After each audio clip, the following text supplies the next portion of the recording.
Hi, my name is Blayne Pacelli. I got my real estate license in 2003. I've been a realtor for 16 years.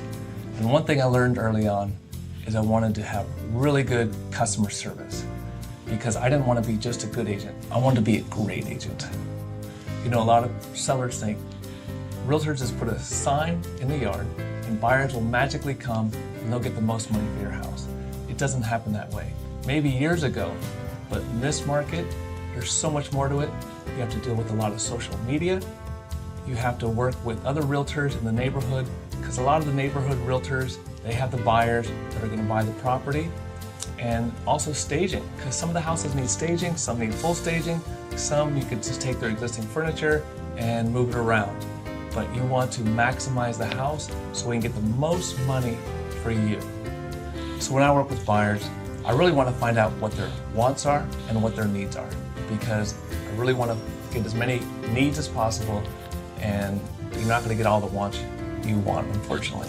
So we look at different neighborhoods, find out what's really important to them, and if there's not a home in the neighborhood because we have such low inventory, I'll start knocking on some doors, see if I can find a seller that would be willing to sell right now, because I really want to help my clients out as much as possible so they can be happy for the next 5, 10, or 15 years. Contracts are changing constantly, and if you don't keep up on them, you're going to cost your client a lot of money.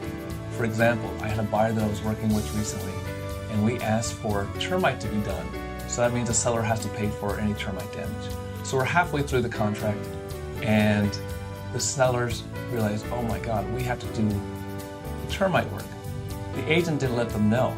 There was $10,000 worth of termite damage. And if their agent would have been smart and realized that, they could have counted it out to begin with. So my clients got the termite work done, and I don't think they're very happy with their agent. I love to help people, and I would love to help you. Experience truly is priceless. I would love the opportunity to be a realtor.